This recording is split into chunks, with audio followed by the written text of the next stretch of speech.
Today is a great show. It's a really big show, Johnny. Let me fix my hair because you said it's in the air. Fix your hairpiece there. It's crazy. We'll hit 50 before you know it, man. So, K-Cup episode 19, part 4 of the 5-part series of business being a contractor, general contractor.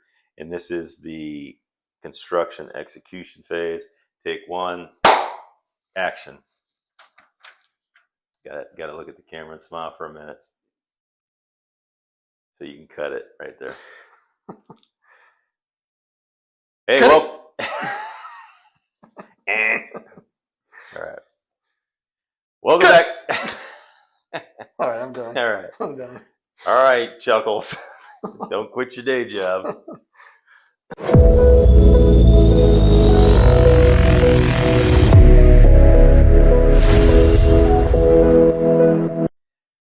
Hey, welcome back to the K-Cup, episode 19. We are on part 4 of the 5-part series, The Business of Being a General Contractor, and we are going to break ground. We're going to go over the construction execution phase of this series. So we're getting ready to actually build something after 3 portions of this 5-part series dedicated to just logistics. Of course, before we get started with the commencement of the construction process, we got to do one last little bit of logistics, and that is we got to, finalize our schedule and get that all going, coordinate all our subs, and get ready to mobilize. So, tell us how that looks like right when you're getting ready to mobilize. What are the things that you're putting together and getting in line, your ducks in a row, so that you can actually mobilize, get to the job, and start actually building something? Yeah. So I mean,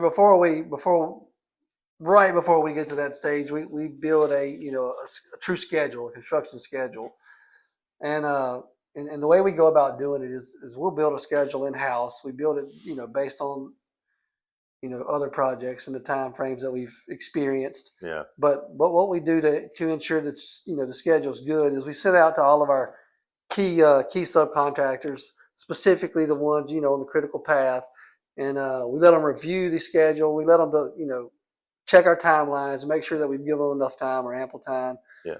Make sure that we're not forgetting about any long lead items, anything like that. Mm-hmm.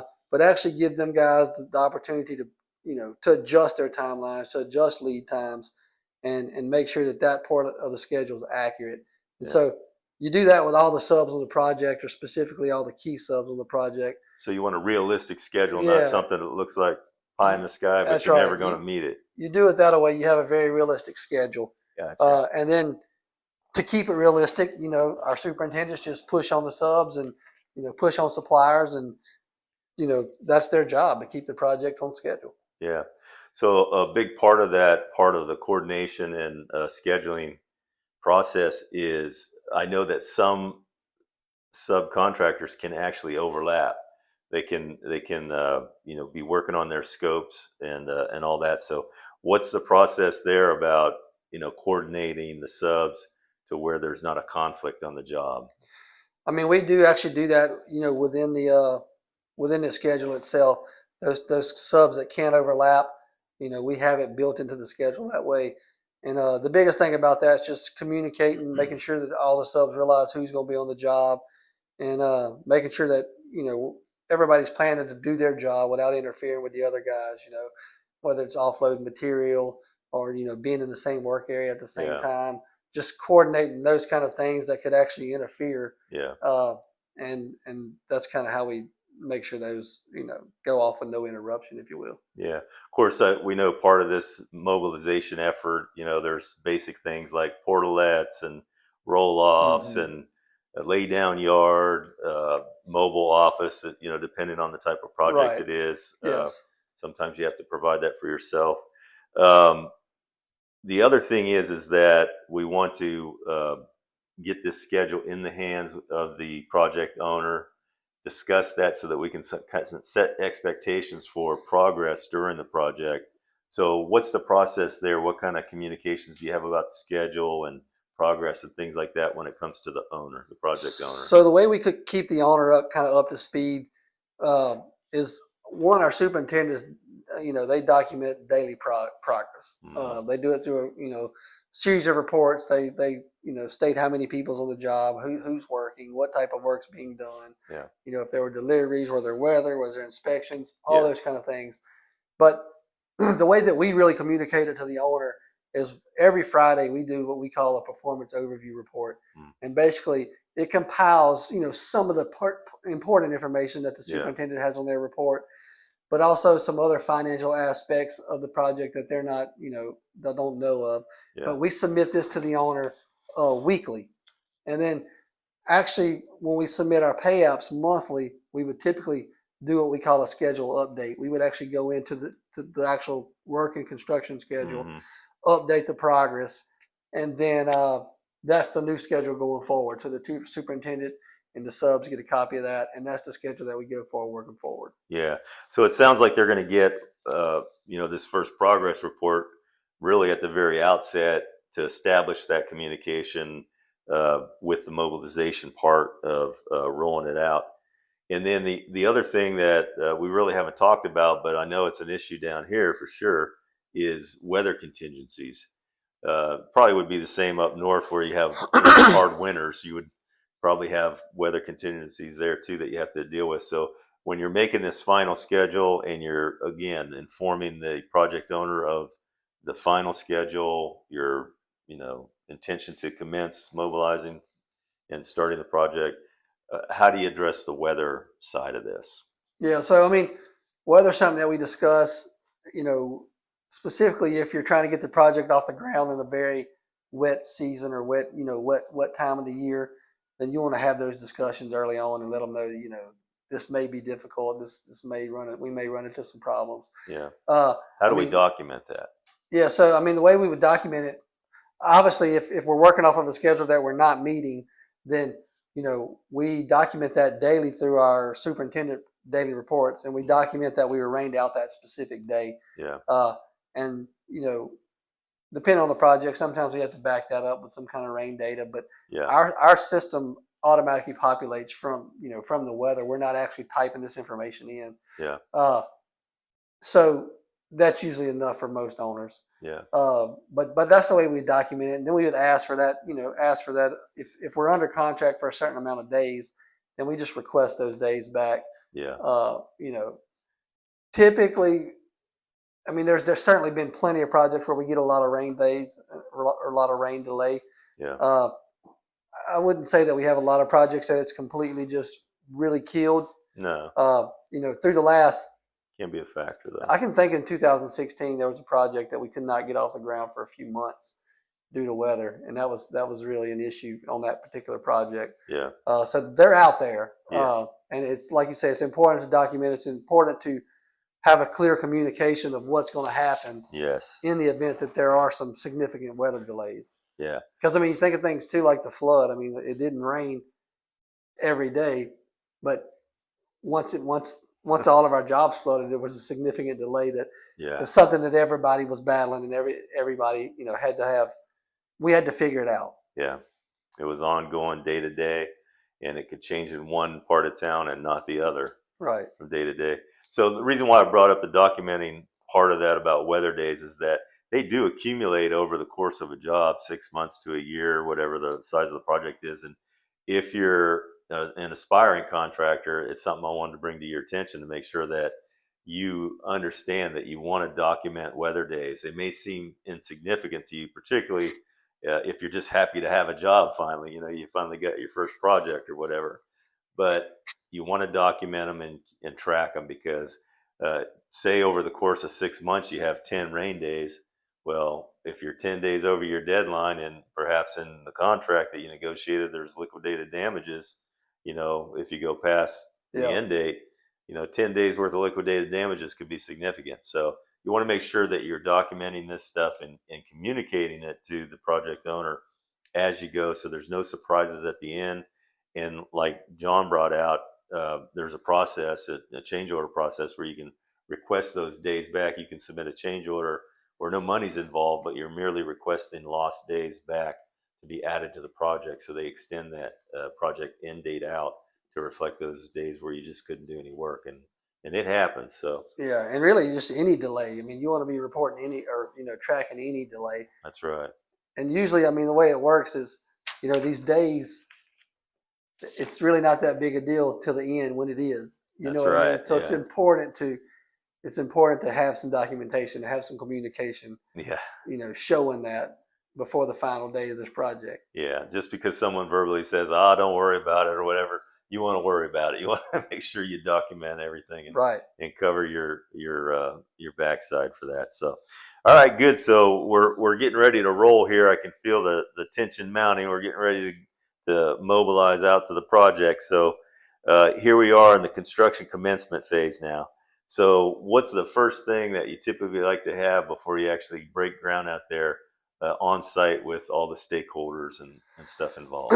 Yeah. So typically we'd like to get everything mobilized, get everything set up on the site. You kind of alluded to portable toilets, dumpsters, office building. Fence if you need it. Yeah, temporary fencing, all your job site signage.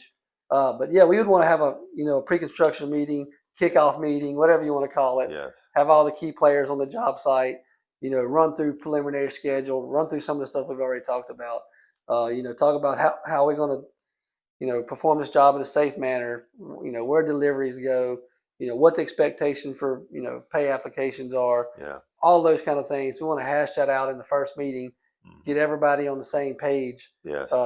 and get this thing ready to roll with no interference. Yeah.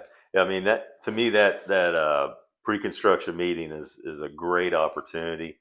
It's also a great relationship builder opportunity if you're in business, in the business of construction. Because if you think about it, if you have your stakeholders out there, your project owners, your subs are there, and then might be the first time they actually meet the PM and the super. They're going to be running the jobs, and so it's an opportunity for you as a contractor to present your team in the field. It's an opportunity to establish your expectation for the level of communications that you're expecting from these subs. So in front of the whole larger team there, no one can say that they weren't, told what the expectation was, and then need to follow through on that expectation. And usually that centers around communication and making sure that they're on the job when they say they're going to be on the job. And then the next thing that we want to roll into is our next item under this subheading is safety. That's a big one. I know that we've been working on expanding our safety, I guess, plan, you'd want to call it. So talk to us a little bit about your idea of safety, its importance, and how do you go about implementing that? Where does it start for like a small company, and how do you grow into it? Yeah, I mean, I think we're probably a good example because we started off with very little safety, and Yeah. obviously we all wanted to work and be safe, and it was something that when I was a superintendent on the job site, which is kind of where it started, I was always looking for situations that weren't safe, and Yeah. trying to make sure that the conditions were safe, but we didn't really have anything really very formal. Yes. And so as the company's grown, we've formalized that process more and more. To your point, it's still a work in progress. It's something that we're still looking to build on. We're still looking to improve on. Yeah. But I think the way it starts off is, once you get to a point where you need it, you start to build your safety program, a safety handbook. You start doing some, a little bit of training for some of your employees and that kind of thing. And, you may go and hire like a third party safety company that can go out and, make sure your website, make sure your projects are safe. Actually give us some reports. Yeah. The cool thing about those companies too, they can really provide a lot of additional safety information, job site safety meeting topics, or they can give a lot of support when it comes to the safety. Yeah. So, I mean, I think once the time comes, it's really nice to have that third party company that can actually probably enhance your safety program or your handbook already, and then give some additional support by kind of being your eyes, if you will, checking everything out, Yes. reporting back to us like where we're weak, where we need to get better, Yeah. that kind of thing. Yeah, it's great when you get to that point where you do bring in a third party and you get an objective set of eyes looking at you. So it's not your team members pointing fingers at each other, or you know wanting to do this or not do that. It's Yeah. another party that's establishing what the baseline should be, what the acceptable standard should be, and that makes it easier to comply. And sometimes it's a tough transition to go from a lax safety situation to a more formal safety situation where you're required to have all your PPE or you're going Yeah. to leave the site. Things like Right. that. So it is a big step up. Another thing that is important um, in this whole process and establishing it early on is quality control checks and working that into your daily pace, your weekly pace with your super. And I think it's so important because if the subs know that their work is going to be checked for quality, then I think it's going to cause them to level up their game, so to speak. What do we typically do? How do our supers go about making sure that the quality meets our standards and more importantly meets the standards of the project owner? Yeah. So I mean, it's our superintendent's job to manage a project, keep everybody on schedule, but quality of work is a huge part of their job. Yeah, I mean, we provide kind of a punch list or checklist for our superintendents to do daily, and that's on there every day. They need to walk the site, verify that the work that yeah, was done according to the way we would accept it. More importantly, the way the owner would accept it, and even and just pass inspection. according to code, right? Yeah, So we primarily handle that with our superintendents, and then through our monthly meetings, it's always on our project manager's mind too to put an extra set of eyes on the work that's done and yeah, what's happening. And you'd be surprised too with somebody that only gets to the job site, every other week or maybe even once a month. hmm, They're apt to see a few things and point out a few things that the superintendent's been looking at daily that they just exactly. don't see it It's those fresh eyes. they're there, every day, all day. That's right. So that's kind of how we go about it in our office. We don't have a specific quality control person that's kind of what they do. I know some companies have that, but Yeah. So this last point under this subheading before we move on is it sounds simple, but again, if you're an aspiring contractor, pay attention here because this is a key point. But you know, leading up to actually breaking ground and starting the construction phase, we're going to call that the honeymoon phase. Looking back, so parts 1 through 3, y'all were on the honeymoon, but now we're getting down to brass tacks. We've been in this relationship for a little while now, and we're starting to see the shortcomings of our partners, so to speak. So we're getting a little friction here, and so the point I'm getting at is it's really important to manage the project owner's expectations once construction starts, because the minute the money starts actually going out the bank and paying pay apps and the clock starts ticking, all of a sudden that project owner can become a little anxious, yeah. and their expectations might start changing from what the baseline was when we started. So how do you go about managing the project owner's expectations? I know it took a long way around the bend to get to this point, but Yeah. I was trying to make an analogy. It didn't work out very good. Like the married couple and the honeymoon's over, and now we're seeing the wart on each other's nose. But the reality is I things do don't know what he's change. talking about on that. Yeah, the reality is things do change once that project starts and money starts getting spent and time starts flying by. So how Yeah. do you manage that? I think you manage the expectation with clear communication. Yeah, We usually set the expectation with our schedule, and then if we're ahead of schedule or behind schedule, we communicate that, yeah, and we help them to understand. We're behind schedule because of this, or we're ahead of schedule because we were able to do these things faster. Uh, we keep them in the loop through communication. yes, Uh, and then as the contractor, we need to know their expectation. And we can't meet their expectation if we don't know what it is. And that's true. if they're not satisfied with what we've given them, then we need to be notified, and they need to give us a good explanation of what they need. Yeah, But I think we manage that through clear communication. And I think if we're communicating clear to them and they're communicating clear to us, Yeah. then their expectations met. Yeah. I think that where we see things really fall off the rails is when there's just no clear communication, and we don't know the expectation and they don't know the expectation, and that Leaves a lot to the imagination. That can become a slippery slope, fairly quick. You got that right.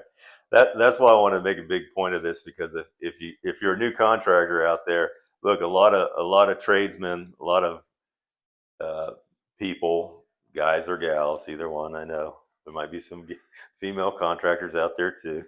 But if you become a contractor, it's because you're a certain type of person. You like to get things done. You like to see progress, and you like to build stuff. But the problem is along with that type of personality, sometimes we're a little on the stoic side. We're not great communicators. Sometimes we tend to put our head down, get the job done. The reality is, though, you want to communicate, and you want to over communicate to the project owner, and this can save you big if you'll take the time to do that. And if you don't, it can cost you big, because like you alluded to, when no one's hearing anything and they've got this other idea going on in their head about what should be happening, things can get heated and things can fall apart. So anyways, communicate with your project owner, make sure that you're managing their expectations throughout the project. And that means like from week one all the way through to the end. All right, let's move on to the third bullet point here on being in the construction phase, and that's our project management during construction.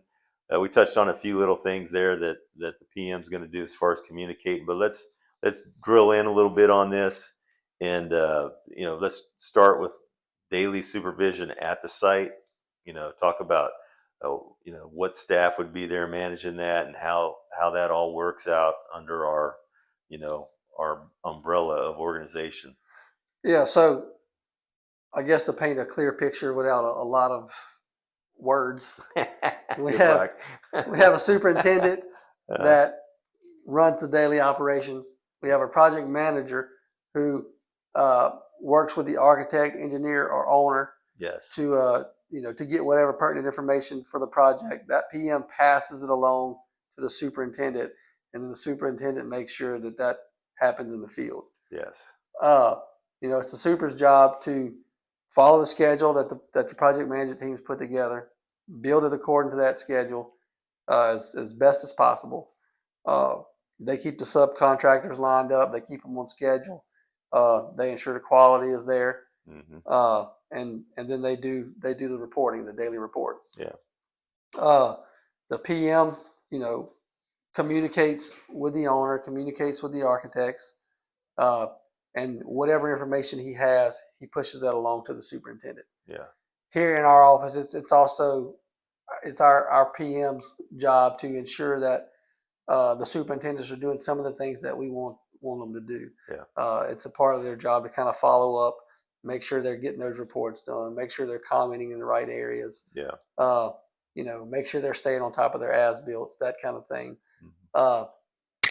And then, from a high level, we have our admin team here at the office doing things like, billing and project audits and that kind of thing. Yeah.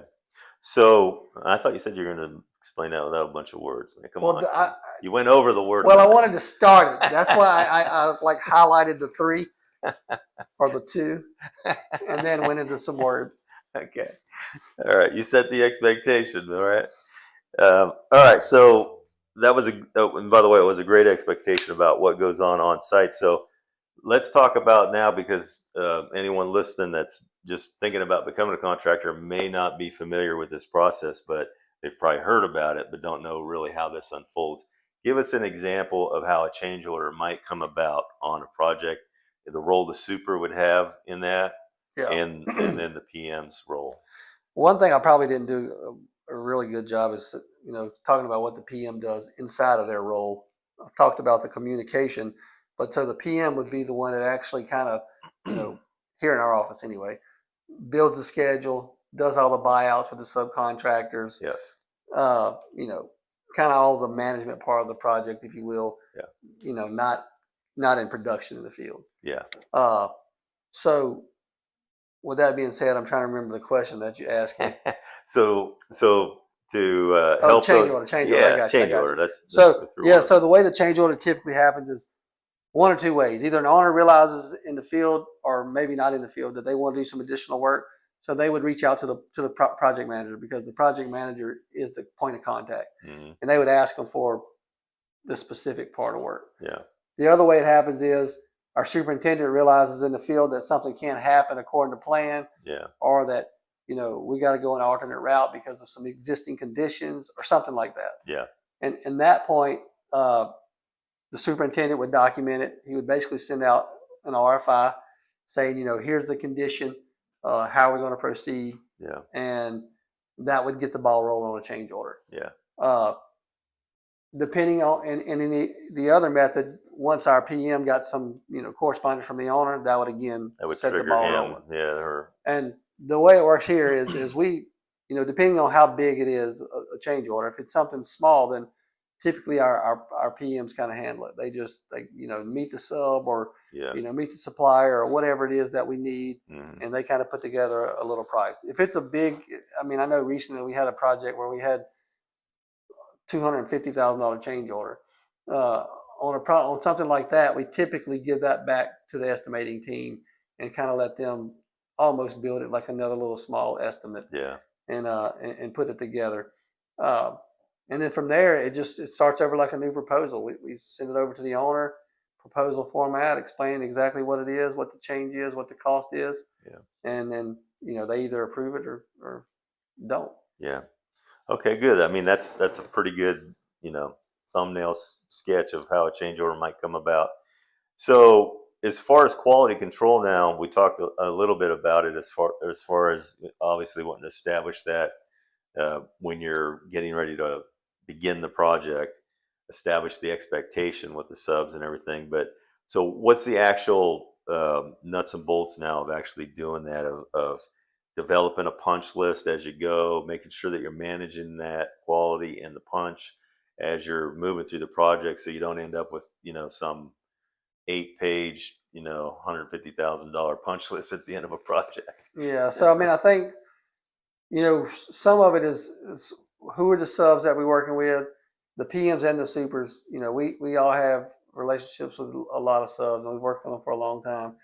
But we also start to know that what their strong points are, what their weak points are. So quality control starts kind of at the sub selection. Like Yeah. if we know that we have a sub that's going to be weak in an area of certain things, then we start trying to manage that early on. Yeah.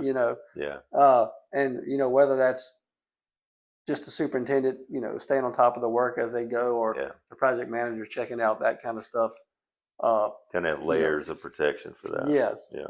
So, and then the other way is just it's a part of the superintendent's and PM's job to stay on top of that quality. So they, our team meets once a month on a project, and that's part of their to-do list or whatever. Yeah. Checklist is just to kind of walk the site, make sure everything looks right, Mm-hmm. and document it. And then, as the project's starting to close out, we always want to do our own punch list and try to have the architectural punch list to a minimum. Yeah. So, that's something that we ask our people to do at the very end of the project. PM and superintendent together again, like, let's build a punch list. Yeah. Let's get this thing knocked out. So when the architect and the owner does this final walk, we don't have a list a mile long. Yeah. Be proactive about it. With amounts that aren't realistic. Yes. So. Okay, great. So, and then we touched on, client communications. Project is underway now, so obviously you have a process in place, and you mentioned it about weekly progress reports. And so the project owner and the architect and anyone in what I guess we call the leadership team would be privy to that information and be able to discuss whatever. And if there's any issues that come up from that report, address those things and all that. So as far as unexpected things, though, and delays, especially delays can come up where you think you had like a particular sub with a scope. They told you about what the lead time would be on particular items, and and to no fault of their own, they were being honest or whatever. But as sometimes happens, the vendor makes promises Hmm. they can't deliver, and so you find out that you know an RTU unit is going to be 8 weeks out instead of 4 weeks. Yeah. How do you deal with things like that when these are like big knocks to the schedule and the project itself, because time's money. As you said, you're getting paid a certain amount of money for a certain amount of time of managing that project. So when that time's going to be extended, obviously that's spreading that butter thinner. Right. How do you deal with that? Yeah, I mean, it's a delicate process for sure. And for whatever reason, owners, architects, they if these big distributors or manufacturers get behind, they kind of more accepting of that than if it's just us being behind. You know That's what I true. mean? Uh, Yeah. so it's usually not a matter of we usually if it's a long lead item like that and the manufacturer distributor is really behind, we don't usually get a lot of flack or pushback on that. We kind of work through it, uh, you know, the best we can. I mean, typically I feel like we might take a little beating on that because it Yeah. extends the timeline, Yes. and we can't really. I mean, you can't. It's hard for us to go back asking for Recoup time that. Yeah. when it's just a bad situation. Yeah. Uh, but I mean, again, it just comes down to communication. I mean, I feel like that's my easy answer, but I also think it's true. I mean, It's I so think true. if we're communicating clearly, like why we're in the delay, and even if we're clearly communicating like why this delay is going to cost us money, Yeah. Hmm. then I just find that we're more apt to get those things approved without a lot of pushback and a lot of Yeah. a lot of just hesitancy, if you will. Yeah. But there's always situations like this that you have to manage, and I think that if you've managed a project well to that point, Hmm. I think it serves you well in this instance too. You know Yeah. what I mean? For sure. If we've had a lot of back and forth and a lot of issues and just hang ups, and then something like this comes up, it's really choppy, Compounds scene. it. Yeah. But if you've managed this project very well and you set the expectation, you've met the expectation, and then something pops up like this, Yeah. then it's a lot easier to navigate. It's just a bump in the road then at that Right. point instead of a cliff. Exactly. Or, yeah. So, all right. Any final closing points that you want to talk about being in the construction phase before we wrap this thing up? I mean, I think the construction phase is the phase that we all like. I mean, Yeah. we like all of it, but it's fun to see stuff being built. It's Yes. fun to see progress. By this time, a lot of times you've been months into a project, so it's nice to Yeah. start seeing some action, For sure.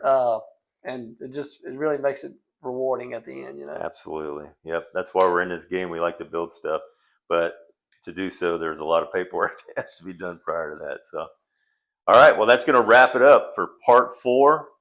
Uh, we've been through, all the logistics required, all the pre-work. Now we're in the construction phase. Next week, we're going to come back with part 5, the final, part of this 5-part series, and wrap it up with project completion and turning that project over to the project owner and completing it, and then talk about managing that client in the warranty period following the completion of the job. So hopefully you've been finding these. We know that they're short and they're abbreviated. We're hitting the high points on all these different parts of the process of the business of being a contractor. But our hope is that you're getting some insight into what's involved in actually being a general contractor, and that way you're going to have a realistic approach. To pursuing that, your eyes are going to be opened a little wider, and you might want to roll your sleeves up a little bit more, knowing the work that's ahead. But it's definitely doable. Like we've talked about before, being a general contractor is not a cakewalk, but again, reward is oftentimes equal to the amount of risk involved in anything that you do in life. And so, with a good team, you can mitigate that risk and hopefully do a good job and make a nice living at it. So, and then for those that aren't general contractors, that work with us in the industry. Hopefully you're getting some insight into the many layers of the kind of work that we do here. We don't just throw a hard hat in the truck and roll out to the job site and start, putting up forms. There's a lot of work that goes into a project before we ever, see board one or dollar one. So hopefully that helps you appreciate, the fact that we are very committed to this industry, and definitely a hard working portion of this industry. So, and we love partnering with all of y'all. So hopefully this encourages you. So anyways, that's going to wrap it up for part 4. Jon, it's been great. We've gotten a lot of insight from you, from your years of experience in the industry. Can't wait to hear how you wrap this thing up in a week. And anyways, we'll hopefully y'all please like, subscribe the podcast. Most folks that watch or listen to the podcast are not subscribed, at roughly 70%. And when you subscribe, it causes the YouTube or their algorithm or Spotify or whatever way you're getting the show, it causes them to push it out to more people that have never heard it, the more people that do listen to it when they subscribe and like it. So please do that. And, it gives us motivation to keep going and knowing that we're actually bringing a little value, and we're going to continue to grow at this and improve the show. Anything else you want to say other than goodbye? I mean, it took you a while to put the icing on this one, I ain't gonna lie. But yeah, I was also a little surprised you was about to recount all them points in your brain. It looked like you moved on from that. So, no, good show. Good to do it with you, Joe. All right, appreciate it, Jon. Thanks for being here. Thanks for sharing with us, and we look forward to seeing y'all again here in another week. Bye. Cut. Action. Nope.